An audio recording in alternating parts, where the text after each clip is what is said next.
డిపాజిట్ల డబ్బును వెంటనే చెల్లించాలి. లేని యెడల దశల వారీగా పోరాటాలు తప్పవు.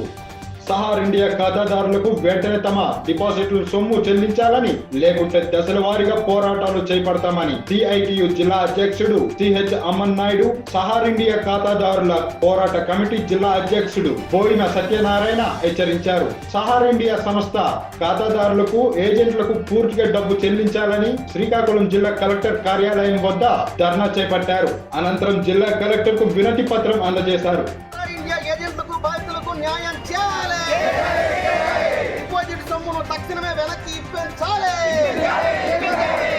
ఏజెంట్లకి రోడ్డు మీద పడవేసిన ఈ సహారా సంస్థ మోసానికి బలైన ఖాతాదారులు, ఏజెంట్లుకి తక్షణమే కేంద్ర రాష్ట్ర ప్రభుత్వాలు న్యాయం చేయాలని మీడియా ద్వారా మిమ్మల్ని అందరినీ వేడుకుంటున్నాను.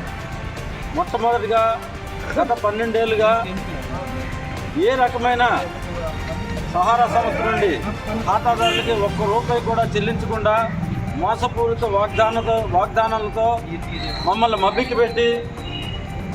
మభ్యపెట్టి నానా ఇబ్బందులు పెట్టి అవసరాలకని అప్పులు చేసి డిపాజిట్లు చేస్తే ఈ సహారా సంస్థలో అవసరాలు తీరలేదు సరికదా వాళ్ళకి ఆర్థిక సమస్యలతో పాటు పెళ్ళిళ్ళు కానీ, వాళ్ళ ఇంట్లో కార్యక్రమాలకు కానీ, వాళ్ళకి వైద్య ఖర్చులకు కానీ రూపాయి కూడా ఇవ్వకుండా మోసం చేస్తూ మాయ మాటలు చెప్తూ ఈ రోజుకి సహారా సంస్థ చేసిన మోసాలు ఏంటంటే సుప్రీంకోర్టు, ఆనరబుల్ సుప్రీంకోర్టు ద్వారా మాకు సిఆర్సిఎస్ అనే పోర్టల్ పెట్టిన దాంట్లో ఈ సహారా సంస్థ వాళ్ళకి డేటా ఏమీ ఇవ్వకపోవడం చేత ఈరోజు కూడా ఖాతాదారులకి